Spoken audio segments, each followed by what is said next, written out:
우리에게 주시는 말씀 여호수아 1장 1절에서 9절 말씀까지 함께 교독하도록 하겠습니다. 여호수아 1장 1절에서 9절까지입니다. 여호수아 1장 1절에서 9절.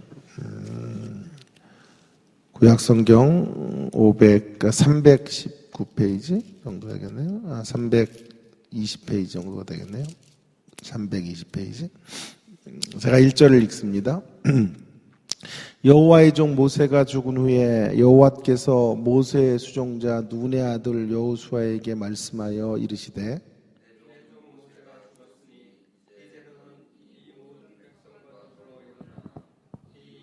내가 모세에게 말한 바와 같이 너희 발바닥으로 밟는 곳은 모두 내가 너희에게 주었노니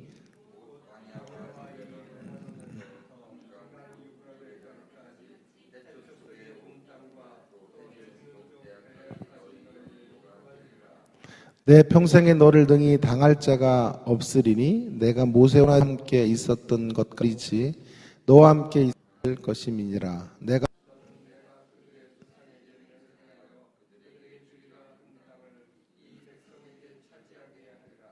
오직 강하고 극히 담대하여 나의 종 모세가 내게 명령한 그 율법을 다 지켜 행하고 우로나 좌로나 치우치지 말라. 그리하면 어디로 가든지 형통하리니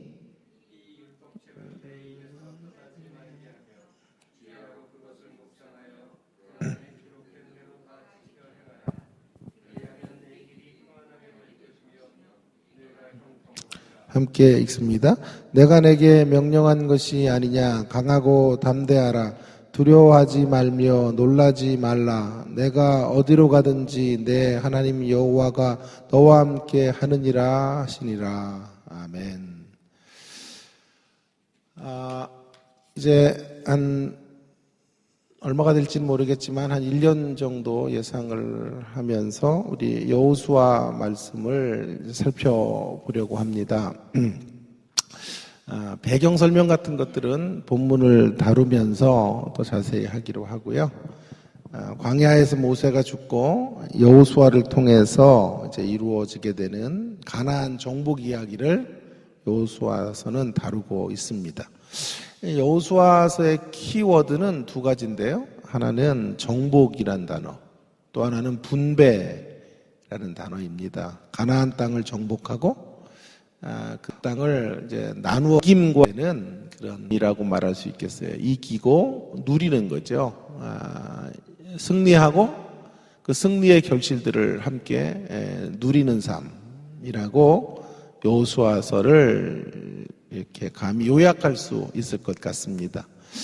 바라기는 여호수아서를 1년 동안 우리가 해가는 동안 그런 이김과 승리, 우리의 결실, 경험, 누림에 간절히 소원합니다. 그런 마음으로 한 해의 대장정을 이제 시작해 보려고 합니다. 좀 잠이 안 오더라고요. 처음 이렇게 좀 설레임도 있고 새로운 책을 잘 다룰 수 있을까 하는 두려움도 있어서 오늘 말씀의 첫 번째 제목은 하나님의 가나안 정복 프로젝트라고 하는 것인데요. 한 3가지 정도 이야기를 여러분들과 함께 좀 나누어 보려고 합니다. 먼저는 하나님께서 이루시는 이 가나안 정복 프로젝트가 이렇게 시작이 되고 있어요. 여호와의 종 모세가 죽은 후에도 하나님의 가나안 정복이 계속되고 있다. 그런 메시지가 처음 우리가 좀 깊이 생각해야 될 말씀이라고 그런 생각이 듭니다. 여호수아서는 리더십이 계승이 되는 것을 통해서 하나님의 가나안 정복 프로젝트, 가나안에 입성을 하는 것은 이스라엘의 갈망만이 아니라 하나님의 열망이시기도 하십니다. 그러니까 이스라엘과 하나님은 이제 같은 열망을 갖고 있는 거죠. 같은 소원을 갖고 있는데 그러나 다른 목적이 있어서 가나안에 들어가려고 하는 거예요. 이것이 같지만 다른 목적. 들어가려는 소원은 같지만 가나안의 입성에 대한 생각들은 같지만 왜 들어가려고 하는지는 좀 차이가 있는 것 같아요. 차이는 목적에 있는데요. 이스라엘 백성들은 광야 생활을 종지부 짓고 지긋지긋한 그 불안정한 삶, 고단한 삶으로부터 안정된 삶으로 나아가기를 원합니다. 그것이 가나안에 들어가려는 가장 중요한 목적이 되겠고요. 하나님은 이걸 제사장문의 복으로 해서 그런 계획을 가지고 가나안의 입성을 원하시고 계신 거예요. 이런 것들이 동상이몽이다 이렇게 말을 하는데요. 동상이몽이었으면 얼마나 좋았을까. 하나님은 이런 생각이 든데 하나님의 마음을 그들은 제대로 이해하지를 못하고요. 매우 근사한 모습으로 이제 서 있기는 하지만 이스라엘의 가나안 땅을 향한 동기와 목적은 전혀 다른 데 있었고 세상적인 목표 달성, 잘됨 같은 것들이 그들이 가나안의 모습에도 불구하고 그들의 이제 속내를 아심에도 불구하고 하나님은 강력한 의지로 이 백성들을 이끌고 계셔요. 이스라엘을 포기하지 아니하시는 하나님의 모습들. 그래서 계획을 죽은 후에도 안고 계시다. 모세가 죽은 후에, 여호와의 종 모세가 죽은 후에 하나님은 새로운 역사를 계속 이어가고 계시다. 모세가 죽은 후에 하나님은 광야 40년의 종지부를 찍고 새로운 가나안의 입성다. 정복의 시대를 통해서 우리가 확인하고 이런 말입니다. 모세는 죽었지만 하나님은 여전히 살아계시다 하는 것입니다. 이스라엘을 향하신 하나님의 집념을, 열심을 누구도 꺾을 수 없다. 그런 하나님의 일하심의 이야기. 그것이 바로 여호수아의 말씀이라고 할 수 있겠어요. 걸출한 영웅이 죽어도, 사라져도 하나님의 역사는 중단되지 않아요. 아니, 우리가 믿었던 모세가 사라져도요. 하나님은 여전히 살아계시고 하나님의 계획, 우리가 원했던 모세, 우리가 믿고 따랐던 모세가 뭘까? 무엇일까요? 어떤 지도자일 수도 있겠죠.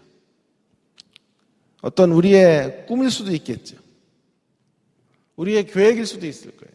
이것만은 반드시 이루어져야 된다고 하는 것들. 인간적 소망들일 수도 있을 거예요. 그런 것들이 사라지는 것. 그것이 모세가 죽은 후에라는 말이죠.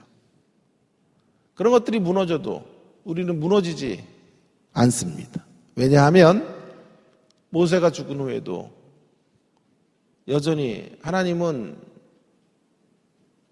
살아서 역사하고 계시기 때문이죠.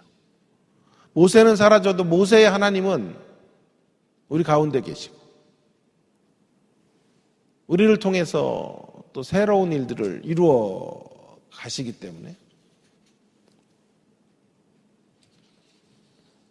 우리는 좌절하고 실망하고 낙심할 필요가 없겠다라고 하는 것이 첫 번째 하나님의 가나안 프로젝트를 우리가 좀 생각하려는 것은요. 하나님의 가나안 정복 프로젝트 두 번째는 신적인 주도권 안에서 쓰임을 받는 것으로 이 일들이 이루어지게 될 것이다 라고 하는 것을 말씀하고 있는 거죠. 하나님의 가나안 정복은 어떤 방식으로 이루어질까요? 여기서 우리는 성경이 가르치는 가르침과 이 세상이 가르치는 가르침이 조금 다를 수 있다라는 것을 생각해 볼 필요가 있겠는데요. 세상적인 자기 개발서들이 주로 이제 이런 인생의 성공이나 정복 프로젝트 같은 것을 말할 때 프로액티브 하게 되어라. 인생 스스로 적극적이고 능동적으로 참여해라 는 것이겠죠. 하늘은 스스로 돕는 자를 돕는다 라는 격언이 여기에 해당할 수 있겠습니다. 우리 이런 이야기들을 수없이 많은 자기계발서의 이야기들 속에서 확인하게 될 텐데요. 그러나 성경은 그렇게 말하고 있을까요? 엄청나게 어려운 정복의 현실을 앞에 두고 적극적으로 그 땅을 개척해 나가라. 그 정도의 이야기들을 하고 있는 것일까요? 아니요. 성경은 그 이상의 이야기를 하고 있다고 생각할 수 있겠습니다. 성경은 자기계발서를 훨씬 더 능가하고 있는 메시지를 우리에게 허락해 줍니다. 그 메시지를 한마디로 말한다면 자기 주도적이 되어라가 아니라 하나님의 주도권 안에서 쓰임을 받아라 라는 말이 성경의 말씀이 되겠습니다. 성경의 권면이 될 것입니다.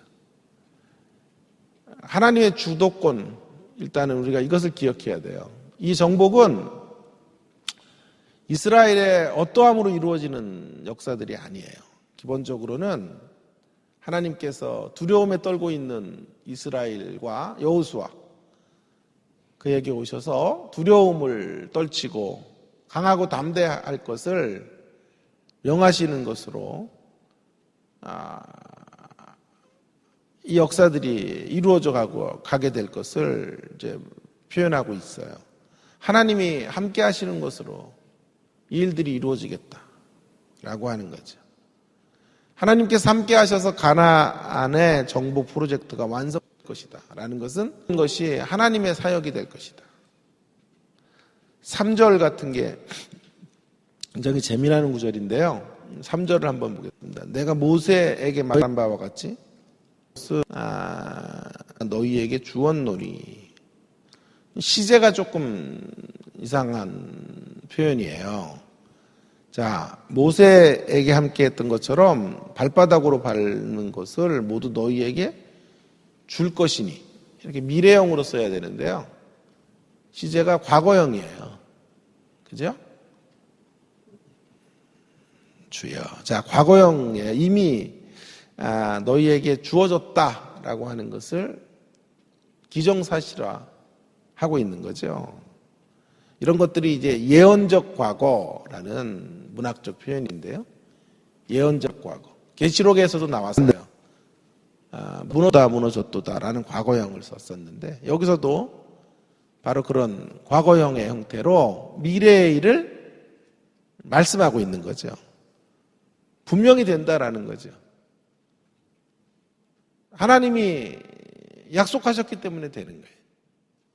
하나님이 이루실 것이기 때문에 되는 거예요. 하나님의 주도권 안에서 가능한 것이다. 5절에서는요. 내 평생에 너를 당할 자가 없을 것이고 너와 함께 내가 할 것이다. 내가 너를 떠나지 않고 버리지 않을 것이기 때문에 이 일들이 이루어질 것이다. 여호수아가 주도적이 되어서 승리하는 것이 아니고요. 이스라엘 백성들이 이 일에 열심을 내어서 이기는 것이 아니라 기본 전제는 하나님이 주도권을 쥐고 이 역사를 펼쳐가실 것이기 때문에 이루어질 것이고 가나안 정복이 완성되어질 것입니다.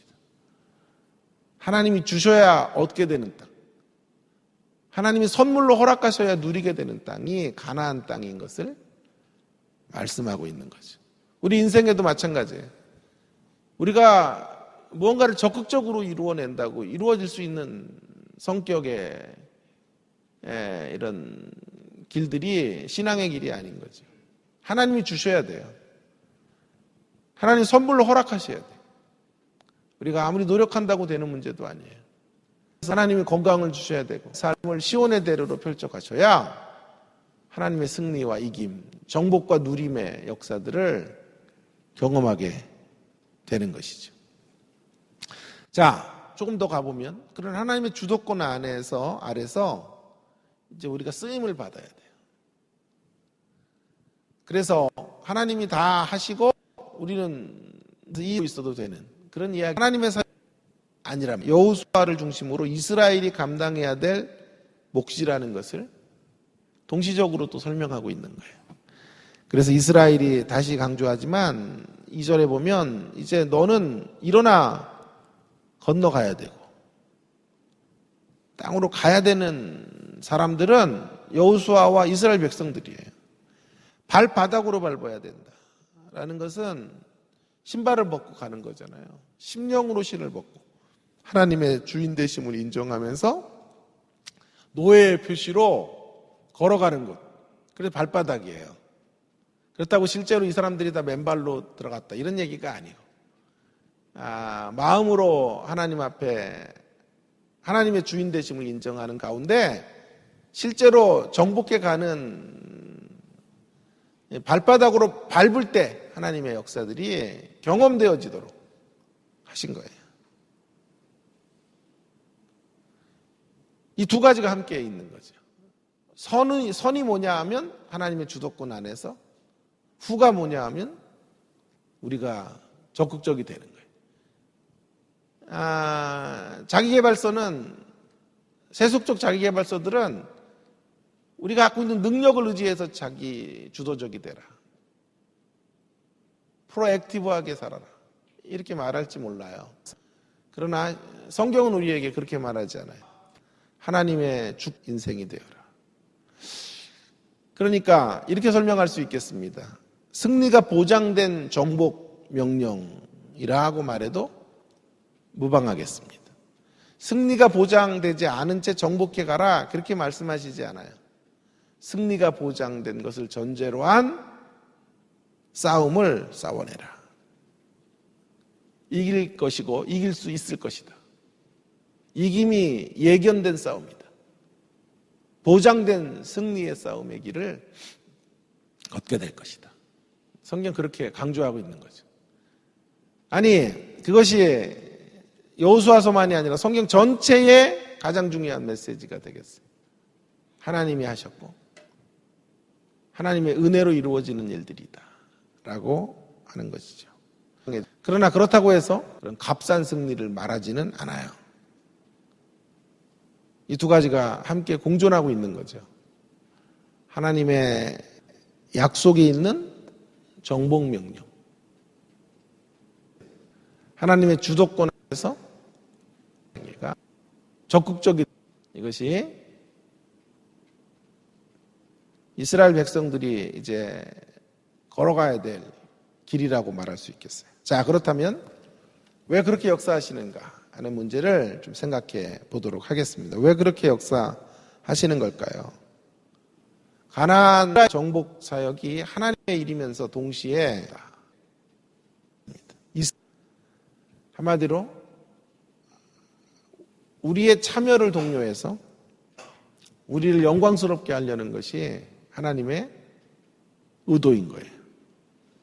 하나님이 마련하시는 영광의 자리에 초대해서 참 훗날 우리의 목에 트로피를, 메달을 걸어주시기 위해서, 우리 손에 트로피를 안겨주시기 위해서 하나님은 이 가나안 정복이 하나님의 역사이면서 동시에 우리가 밟아야 될 싸움, 우리가 적극적으로 주시는 거예요. 한마디로 그분이 차려놓은 밥상에 숟가락 얹게 하려고 하는 거죠. 그분이 다 차려놓았는데 한 사람이라도 더 숟가락을 얹어서 그 영광의 누림의 자리로 오기를 원하시는 마음. 그러한 차원에서 본다면 우리의 사역은요, 가나안 정복이라는 사역은 힘들기만 한 사역은 아니에요. 이러한 하나님의 의도가 있어서 차려놓은 밥상에 숟가락 얹는 그런 차원으로 우리 가운데 제하되어져 있다면 그저 겉으로 나기 때문에 대적들과 무겁다라고만 생각할 필요가 없을 것 같아요. 무겁지만 가벼운 멍에일 수 있어요. 그래서 무겁지만 쉬운 짐을 우리에게 주시는 거예요. 그런 생각을 하고 있는데 마태복음이 떠오르더군요. 마태복음을 한번 가보겠습니다. 11장으로 한번 가보겠습니다. 마태복음 11장에 이런 말씀이 여러분 잘 아시는 이런 말씀들이 그래서 신약의 짝으로 연결될 수 있는 거예요. 자, 마태복음 11장 28절. 수고하고 무거운 짐진 자들아 다 내게로 오라. 내가 너희를 쉬게 하리라. 나는 마음이 온유하고 겸손하니 나의 멍에를 메고 내게 배우라. 그리하면 너희 마음이 쉼을 얻으리니 이는 내 멍에는 쉽고 내 짐은 가벼움이라 하시니라. 여러분, 여기 참 기가 막힌 말씀이 있지요. 수고하고 무거운 짐진 자들, 율법의 짐 같은 거, 이런 거 지고 살고 있는 무거운 억눌림 속에 있는. 그런데 중요한 것은요. 그래서 캐세라세라, 마음껏 살면 되는 게 아니고요. 자, 29절에 보면 그런 거짓된 짐으로부터 해방이 되고 그리고 나서 다시 짐을 져요. 나의 멍에를 메고 내게 배우라. 예수님 안에서 짐이 없는 삶이 아니라 거짓된 짐을 벗는 거고요. 참된 짐을 져야 돼요. 근데 그 짐은 짐 자체는 무거워요. 그 멍에 자체는 힘든 거예요. 그러나 내 멍에 왜 그럴까요? 예수님 안에서 우리가 짊어져야 되는 삶의 무게가 역시 만만치 않아요. 이스라엘 백성들은 지금 가나안 땅을 이제 정복해 들어가야 돼요. 그럼에도 불구하고 이 짐이 결코 무거운 짐이 아니고 무겁기만 한 짐이 아니라 가볍고 쉬운 짐이다 라고 말씀하시는 이유가 무엇일까요? 짐 자체가 만만해서가 아니에요. 이유가 있어요. 두 가지 이유 때문에 그래요. 하나는 무엇을 위한 짐인가 하는 거예요. 무엇을 위한 짐. 그 짐이 보람을 위한 의미 있는 짐이면 무거워도 가벼워요. 내가 그 짐을 짊어지고 가는 것과 함께 내가 상상할 수 없는 일들이 펼쳐질 수 있다면, 내가 그 짐을 짊어지는 것을 통하여 누군가가 생명의 역사를 경험할 수 있다면, 그렇게 의미 있는 짐이라면 그 짐은 무겁지만 가벼운 거예요. 행상을 하면서 자녀들 서울대학을 보내고 명문대학을 보내 석박사를 만들고 그렇게 부모들이 수고를 해도요, 자녀의 미래를 위해서 자기를 헌신하는 것이기 때문에 그 의미와 가치와 보람을 갖고 있어서 그 짐이 무겁지만 가벼운 거예요. 우리가 하나님 나라를 이 땅에 건설하는 일들을 위해 짐을 지고 있기 때문에 우리에게 주시는 짐은 무겁지만 그 보람과 기쁨과 열매들을 바라볼 때 가벼운 거라고. 또 두 번째로는요, 왜 무거운데 가벼운 짐이 되느냐 하면 누구와 함께 짐을 지느냐 하는 게 중요해요. 우리는 누구와 함께 짐을 지냐 하면 예수님과 함께 짐을 지고 가는 거죠. 나의 멍에를 메라. 예수님의 멍에를 메는 거예요. 예수님과 함께 이렇게 같이 멍에를 메가 전부 예수님 쪽으로 가요. 저는 이건 기울어진 짐일 것이다. 기울어진 이런 짐을 지고 가는 걸 것이다 라는 생각을 해요. 예수님이 다 떠안으시고 우리가 그 짐을 함께 힘을 실어서 걸어가기는 하지만 그 모든 어떤 무게는 예수님에게 쏠린 짐, 그런 짐을 지고 가는 거예요. 마음이 온유하고 겸손한 분과 함께 우리가 함께 짐을 지고 가기 때문에 너무도 좋은 사람과 함께 여러분 같이 시간을 지내보세요. 그와 함께 짐을 짊어지는 것이기 때문에 우리의 짐은 무겁지만 가벼워요. 어렵지만 쉬워요. 사랑하는 여러분, 우리가 오늘 교회를 세워가는 이 사역도요, 그분과 함께 이루어가는 보람 있는 사역, 의미 있는 사역으로 우리 가운데 들어오면 힘들지만 쉬운 짐이 될 거예요. 내가 오해받고 내가 억울한 현실들을 경험하기 때문에 힘들어요. 그죠? 그렇지만 나의 인내와 참음으로 이루어질 하나님의 역사들을 생각할 때, 그리고 그 인내와 참음의 과정에서 나와 함께 하시는 주님이 계시기에 우리의 짐은 어렵지만, 무겁지만 쉽고 가벼워요. 우리의 짐은 벗어 던져야 될 짐이 아니에요. 주님과 함께 이런 차원에서 지고 가야 될 짐이, 주님과 함께 지고 가는, 그러면서 그 안에서 주님에 대한 사랑 가운데 깊어져 가는 가운데 그 짐이 우리 가운데 주어지게 된다면 넉넉히 그 짐을 지고 갈 수 있고 줄로 믿습니다. 자, 그렇다면 주님과 함께 짐을 지고 간다라는 것을 더 구체적으로 좀 생각해 보면요, 그분은 보이질 않아요. 그죠? 주님과 함께 간다고 할 때 주님이 손에 이렇게 잡히는 분은 아니란 말이에요. 그러면 그것은 무엇일까? 그것은 처음에 다시 말하면 말씀을 통해 주야를 묵상하는 형태로 살아가는 게 주님과 함께 사는 거예요. 주님과 함께 산다는 건 곧 주님의 말씀과 함께 산다는 것이에요. 그래서 세 번째, 가나안 정복의 프로젝트 세 번째는 율법을 주야로 묵상하고 지키는 것으로 가나안의 정복 프로젝트가 이루어질 것이다, 이렇게 말씀하고 있는 거죠. 특별히 오늘 보면 8절과 9절인데 사실 7절 8절에 7절부터 보시면 나의 종 모세가 내게 명령한 그 율법을 다 지켜 행하고 우로나 자로나 치우치지 말라, 그리하면 형통하리라. 이 율법책을 8절에 너희 입에서 떠나지 말게 하며 주야로 그것을 묵상하여 다 지켜 행하라. 왜 말씀 묵상이 왜 나오냐 하는 거예요. 율법을 이제 주야로 묵상하는 문제가 승리의 전술로 들어와 있는 거예요. 왜 그럴까 하는 거죠. 우리가 주님과 함께 이런 사역들을 이루어 갈 때 결국 말씀이 우리 안에 살아있는 형태로 일들이 이루어지는 거예요.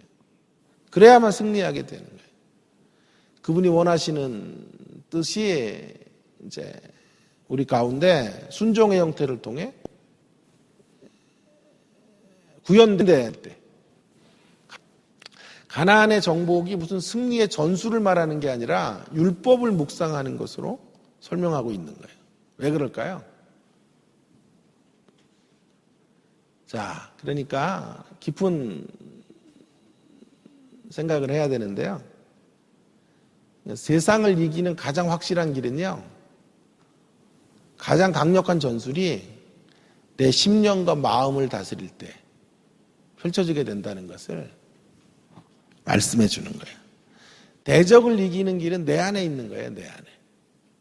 자, 말씀을 묵상한다는 게 뭐예요? 말씀을 묵상하는 게 대적을 이기는 길이라니까요. 말씀을 묵상하는 게 가나안을 정복하는 방법이라니까요. 그게 무슨 말이에요, 이게? 말씀을 묵상하면 어떻게 될까요? 환경이 요쳐도 그게 승리의 비법이에요. 환경의 요동침 속에서도 우리 안에 있는 말씀이 고동치게 해라. 대적을 이기는 길이야. 그래서 오늘 새벽에 오신 분들에게 제가 아주 드리란 이까요. 여기 안 오신 분들에게는 알려주지도 마세요. 폐역한 무리들에게는 말씀도 해주지 마세요. 거기 적지도 마세요. 적지도 마시고 우리끼리만 나눕시다. 어떻게 이겨야 되냐 하면 고동으로 요동을 이겨야 된다. 고민을 많이 했는데 고동침으로 요동침을 이겨야 돼. 자, 이겨가야 돼. 그게 이기는 길이에요. 환경과 가서 맞서서 칼을 들고 싸우는 게 이기는 게 아니라 환경이 어떻게 바뀌든지 간에 우리 안에는 말씀이 살아있었어. 말씀이 고동침이어서 유지하고 스스로 자기가 환경 앞에 무너지지 않으면 이기는 거예요. 여호수아는 제일 중요한 것이 두려움을 잡았어야 돼요. 왜냐하면 모세가 갑자기 죽었기 때문에 두려움이 여호수아에게 가장 큰 문제. 그래서 여기 제일 많이 나오는 게 두려워 말라요. 강하고 담대한 이스라엘 또 반대로 뒤집으면 모세는 얘기예요. 두려워하고 있는 거지. 그들의 패욕을 40년 동안 본 사람이에요. 근데 이제 그들을 이끌어가는 모세 같은 지도자가 되려니 얼마나 두려웠겠어요. 환경이 요동을 쳐요. 그때마다 하나님 말씀하시는 거예요. 네 안에 말씀이 고동치면 이기는 것이다.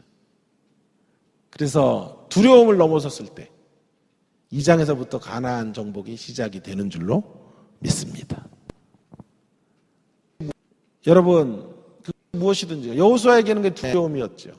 우리에게 그것이 무엇이든지 간에 힘이 심겨지면 이겨요. 그것이 두려움이든 걱정이든 열등의식이든 연약한 심령이든 말씀이 고동치게 하면 요동침을 넘어서게 되는 거예요. 자, 그러면 중요한 건 이거죠. 말씀을 실천하려면 먼저 말씀을 깊이 묵상을 해야 돼요. 묵상이라는 건 제가 한 번도 얘기했죠. 이가탄 선전이 제일 잘해요. 제일 묵상을 잘 말하는 표현이에요. 씹고 뜯고 맛보고 즐기고. 말씀을 씹고 뜯고 맛보고 즐기면 되는 거예요. 그게 묵상이에요. 건성으로 읽어가지고는요, 교회 생활을 아무리 오래 해도요, 환경의 요동침 앞에서 말씀으로 고동치게 할 수 없어요. 그래서 묵상이 필요한 거예요, 묵상이. 어떤 사람들은 그렇게 폄하할지 몰라요. 매일 모여서 맨날 말씀만 들으면 뭐하나? 살아야지. 근데 그런 얘기는 틀린 얘기예요. 왜냐하면요, 살기 위해서는 말씀을 먹어야 돼요. 먹지 않고 묵상하지 않고 우리가서는 도저히 살아낼 수가 없어요. 감정으로 새로운 느낌으로 우리를 사로잡을 때만 살 수가 있어요. 그래서 삶을 강조하는 건 좋지만 그것으로 인해서 말씀을 듣고 말씀을 누리고 말씀을 곱씹는 것을 하찮게 여기는 표현은 틀렸어요.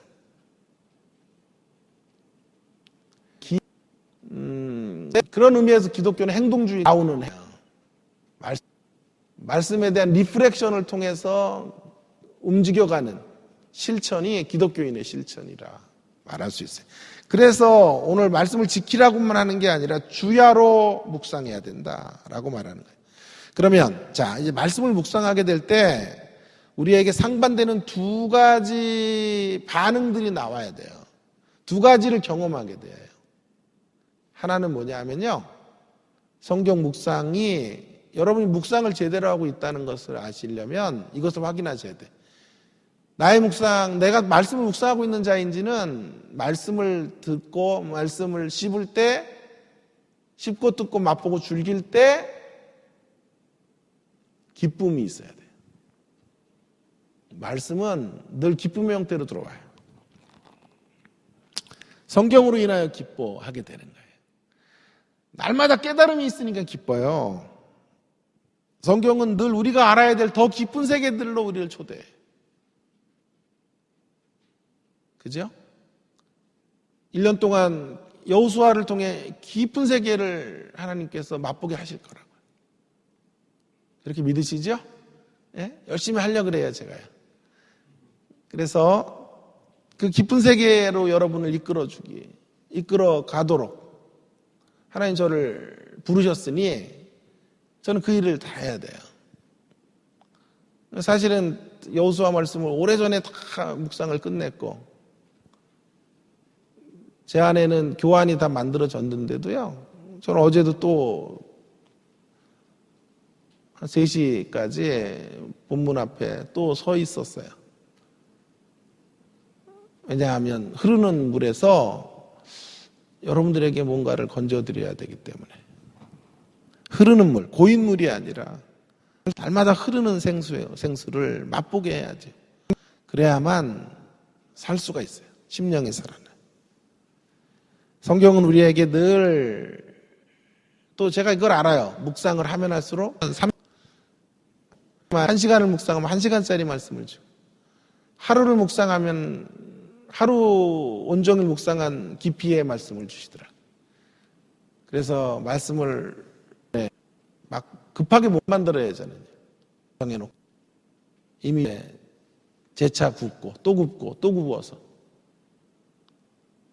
여러분 앞에 말씀을 전하게 되는 거죠. 그리고 또 여호수아가 끝나면 해야 될 책, 전도서 같은 걸 하려고 좀 준비하고 있는데 그런 건 지금서부터 또 준비를 해놔야 돼. 그래서 1년이 지나거나 1년 전에 준비를 하고 여호수아가 끝나면 또 새로운 책을 여러분들과 함께 나누게 되는 거죠. 근데 그게 고된 일이지만 재밌어요. 기쁨이에요. 왜냐하면 말씀의 세계가 끝이 없기 때문에. 그래서 여러분이 정말 말씀을 묵상하면 기쁨이 있을 거예요. 기쁨. 자, 그런데요. 또 한 가지가 주는 아픔. 뭘까요? 성경 묵상은요, 절대로 기쁨만 주지 않아요. 한 가지밖에 없으면, 말씀이 너무 깊어, 너무 달콤해, 라고만 말하는 사람은 진짜 묵상을 안 하는 사람이에요. 진짜 묵상을 하면요, 말씀이 우리를 아프게 해요. 말씀의 막대기가 우리를 찔러요. 말씀이 우리의 생각을 가로막아요. 우리의 통념을 무너뜨려요. 우리가 가지고 있는 고정관념을 허물어뜨려요. 특별히 우리의 자아를 완전히 와르르 깨뜨려버려요. 그래서 아파요. 말씀을 묵상하면 아프다고요. 아파야 돼요. 여러분이 말씀 앞에 설 때마다 괴롭고 힘들고 말씀의 막대기가 나를 찌른다고 생각하면 그래 내가 이렇게 가려고 하는 길을 말씀이 가로막을 때 그 말씀을 따라 가는 길을 멈추고 말씀이 제시하는 방향으로 나아가게 된다면 제대로 말씀 묵상을 하고 계시는 거예요. 전도서를 요즘 계속해서 묵상하고 있는데요. 12장 11절을 보다가 참 은혜를 많이 받았어요. 960쪽 그리고 오늘 기도로 들어가겠습니다. 960쪽을 한번 펴보세요. 960쪽 우리 구약성경이죠. 960쪽에 보면 전도서 12장이 나와요. 960, 11절에 지혜자들의 말씀들은 찌르는 채찍들과 같고 하나님의 말씀은 뭐가 돼야 되냐면 기쁨을 주는 풀송이보다 더단 말씀으로 들어오는 것만이 아니라 찌르는 채찍과 같고 막대기, 어떤 번역은 막대기예요. 찌르는 막대기, 쿡쿡 찌르는 막대기가 같고 회중의 스승들의 말씀들은 잘 박힌 목, 잘 박힌 할 때 잘 박힌 목과 같은요 굉장히 이게 아픈 거예요. 사실은 잘 박힌 목과 같이 이렇게 단단해지지 않은 말은 아픔을 동반하는 거거든요. 그러니까 그림은 이런 그림이죠. 목자가, 그래서 목자에게서 나온 거죠. 다 한 목자가 주신 바니라. 그러니까 말씀을 어떤 비유로 설명하는 거냐 하면 목자가요 양들과 염소들을 데리고 이렇게 들판을 지날 때 곁길로 가면요 막대기를 가지고, 근데 그 앞에 예리한 못이 박혀 있는 막대기를 가지고 찔러야 돼요. 그 길로 가면 안 된다. 말씀의 채찍으로 찔러서 생명의 길로 가도록, 바른 길로 가도록 해주는 거예요. 그런 의미에서 잘 박힌 목과 같은 말씀. 그런 의미에서 말씀은 채찍이에요. 채찍과 같고 우리를 찌르는 목과 같아요. 그래서 아파요. 말씀을 깊이 묵상하면 기뻐요.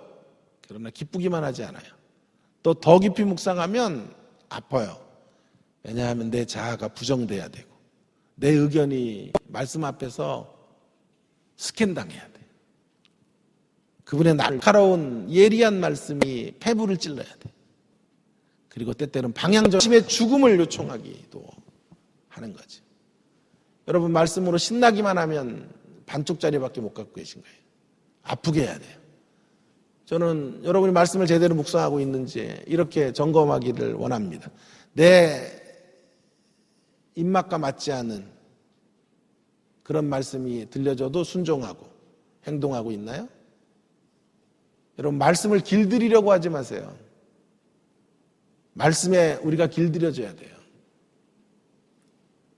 우리 자신의 막대기로 말씀을 찌르는 사람들이 있어요. 말씀으로 찔려야지요. 성경이 우리를 아프게 해야 되는데 우리가 말씀으로 우리가 막대기를 가지고 말씀을 찔러요. 그리고 우리가 필요한 말씀들만 선별해. 사랑을 이야기할 때는 공의를 말하고 공의를 말해야 될 때는 사랑을 말하고 환장해요. 하나님의 말씀을 나에게 유리한 쪽으로 언제든지 해서는 안 되겠어요. 그래서는 성장할 수가 없겠어요. 그러면 성경을 배우는 것이 말씀 묵상이 우리 병이 되고 우리의 성장을 언제 우리를 살리지 못해요. 저를 쪼개 하나님 말씀 언제나 나를 내어드리고 저를 찔러 주십시오. 채찍질해 주십시오. 잘 박힌 목과 같은 말씀으로 이 말씀이 저의 폐부를 찌르게 주시옵소서. 그때 그렇게 말씀이 우리를 아프게 할 때 그때 우리는 환경의 요동침에도 불구하고 고동침을 경험하고 고동으로 요동을 이기는 고동 우리의 심령밭이 되시기를 하나님의 말씀이 환경이 요동치는 가운데 하나님의 말씀이 고동치는 칠 수 있는 그런 심령으로 나아가시는 귀한 성도님들 되기를 주의 이름으로 축원합니다. 함께 오늘 주신